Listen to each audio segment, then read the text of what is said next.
Good morning, class. Please open up to page 50. We were reading the story The Great Train Journey. Now, till now, we saw that Suraj is now trapped in a fast moving train and he is afraid to jump out. And if had he tried, he would have got seriously hurt. Now, but he's at least consoled that there is something to eat, though he is a bit worried as to where the train is going. And after a few moments, when he has made himself comfortable on the crate and sitting and looking outside, he hears a voice behind him, and it turns out to be a hippie man. Over here, this man seems to be a permanent resident of this particular railway carriage, as he tells Suraj also that normally this carriage is reserved for me. And he tries to scare Suraj a little bit, who is not scared at all. Maybe in the beginning he was, but then later on he is not scared at all. And then he asks this man asks Suraj whether he is carrying a ticket or not. So Suraj asks him back. He is not scared. He asks him again. He himself questions him, "Are you?" So, meaning to say, if you are questioning me, then that means, are you carrying something? That we both are in the same boat. We are both traveling unlawfully. Now, Suraj, when the man tells Suraj that this railway carriage is his, then Suraj asks this man as to where the train was going. So the man does not answer him directly and asks Suraj where he wants to go. So Suraj tells him that he wants to go everywhere. So the man also tells Suraj that this train also goes everywhere. Now let us see what happens ahead in the story. The man, who had been fumbling about in the folds and pockets of his shabby clothes, produced a packet of beedis and a box of matches and began smoking the aromatic leaf. Why the aromatic leaf? The beedi, the tobacco in the beedi is rolled in a leaf which has an aroma of its own. "Can you cook?" he asked. "Yes," said Suraj untruthfully. "Can you scrub a deck?" "Why not?" "Can you sail a ship?" "I can sail anything." "Then you will get to China," said the man. Now what do we see? That Suraj easily starts to lie, and it's not just one lie he'll tell. He'll keep on telling lies to people. So all in all, he's not a good man, though good boy. He leant back against a crate, stuck his dirty feet up on another crate, and puffed contentedly at his beedi. So what do we see now? That the shabby man, or the hippie man, he is happy with his smoking his beedi. And let's see what Suraj does. Suraj finished his apple, took another from the crate, and dug his teeth into it. He took aim with the core of the old apple and tried to hit a telegraph pole, but missed it by meters. It wasn't the same as throwing a cricket ball. See? So, what does it show here about, what do we come to know about Suraj from this paragraph? That Suraj easily gets bored and he is always looking for new things to amuse himself. So, all children are especially boys, are very fond of aiming at other things and throwing stones at them or trying to hit them with something or the other. So Suraj does the same. But he doesn't find it easy. He always ends up missing the target. As the train is moving very fast, and of course, whatever you are aiming at will be left behind. Now, then to make the apple more interesting, he began to take big bites to see if he could devour it in 3 mouthfuls. But it took him 4 bites to finish the apple, so he started on another. Now, one more thing we get to know about a child psychology from this is that children can amuse themselves with any and everything. Everything becomes a game for them. So, that is a child's innocence also, which the author has highlighted upon. It's not necessary that you need very expensive games to amuse yourself. Suraj had always wanted to be in a train that would take him to strange new places over hundreds and hundreds of kilometers. And here was a train doing just that. and he wasn't quite sure if it was what he really wanted. Now a doubt has crept into Suraj's mind. Now when he's finally on a train and he doesn't know where it is going and he is all alone, then he thinks, is this what he really wanted to do? The train was coming to a station. The engine whistled, slowed down. The number of railway lines increased, crossed, spread out in different directions. Before the train could come to a stop, Suraj's companion came to the door and jumped to the ground. Who is Suraj's companion? The shabby man. And what does he warn Suraj about?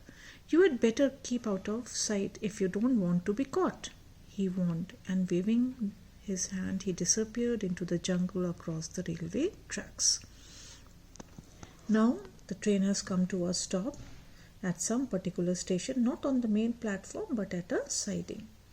And the man jumps down, and because he knows he has most of his time he has been traveling in this train, and he tells Suraj that he had better keep out of sight because he has no business being in a goods train. That means people will accuse him of stealing things.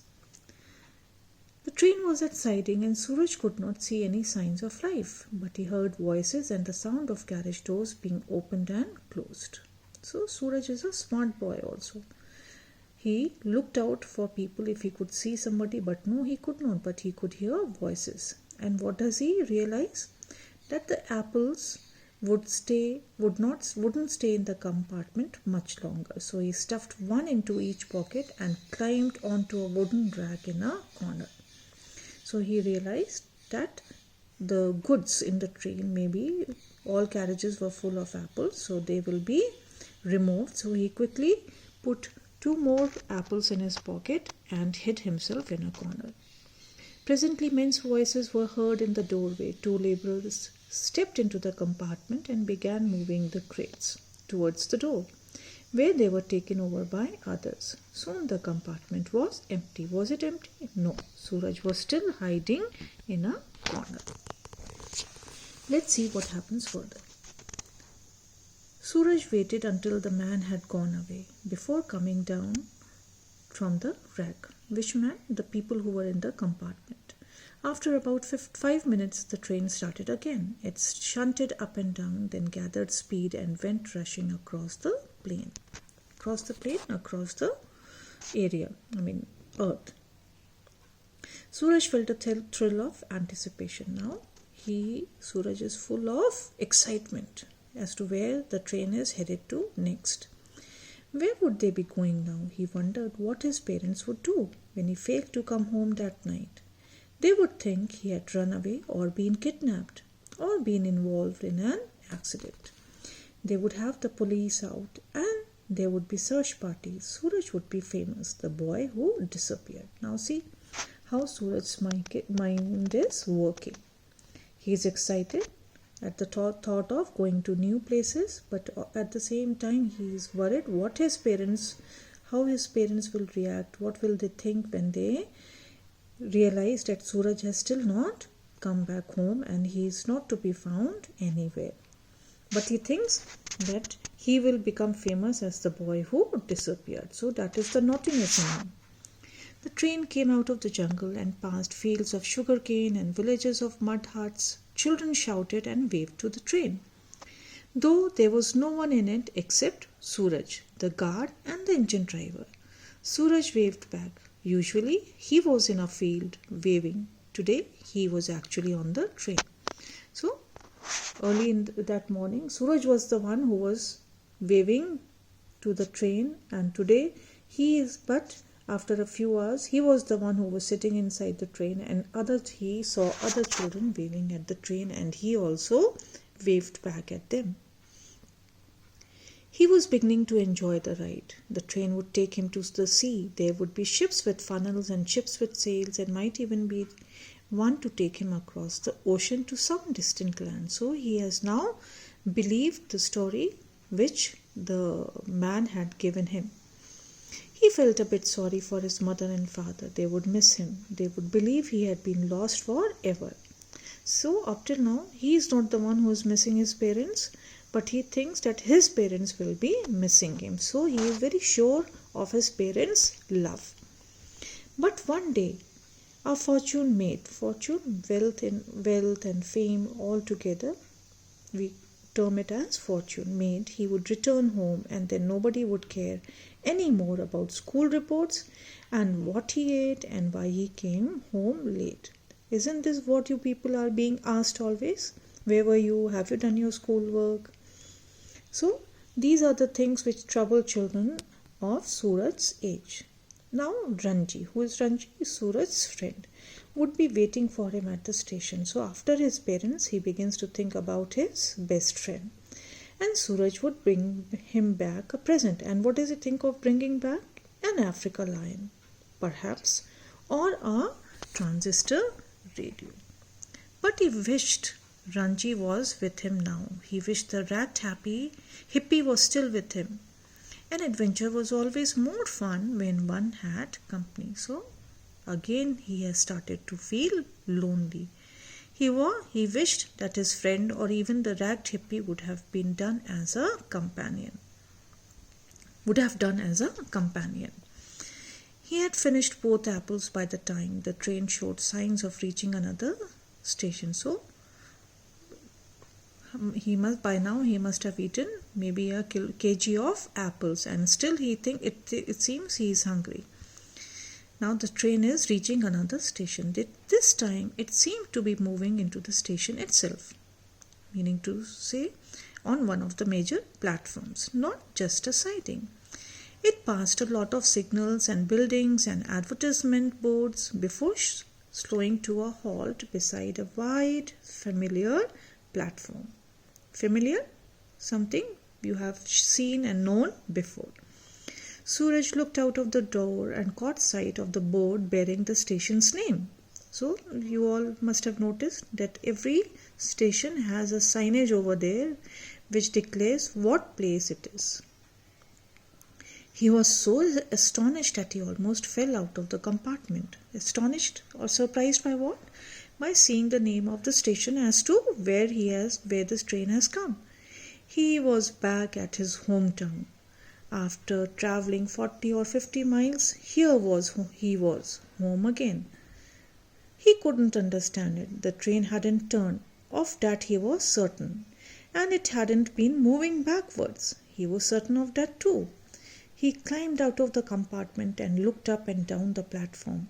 Yes, the engine had changed ends. It was only the local apple train. So there was a local, maybe the town in which Suraj stayed was a great producer of apples, and there was a local train daily plying from there to other places to take the goods there.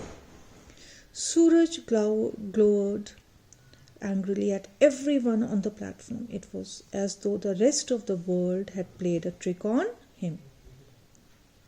He made his way to the waiting room and slipped into the street through the back door. Why through the back door? Because he was not supposed to be in that goods train. He did not want a ticket collector asking him awkward questions. Questions like, where is your ticket? Where are you coming from? It had been a free ride, and with that he comforted himself. He consoled himself that at least he had been on a train and he had some kind of adventure. Shrugging his shoulders, Suraj sauntered down the road to the bazaar. Sauntered, slowly moved. Someday, he thought, he'd take a train and really go somewhere, and he'd buy a ticket just to make sure of getting there. I'm going everywhere, he said fiercely. I'm going everywhere and no one can stop me. So, the last two lines of this story, they tell us that maybe Suraj was telling himself or promising himself again and again that he would definitely one day, as a grown-up boy, he would definitely go to various places and he will make sure that he is going where he wanted to. The train takes him where he wants to. Now children, that is the end of the story. If you have enjoyed the story, do read it once again. Now I have already uploaded the question answers of this story. So please make sure that you do all the question answers in your notebook. And if there are certain words of which you do not understand the meaning of and I have not explained it to them, then make sure that you open up your dictionaries and note them down in your textbook. But please do study and stay safe. Thank you.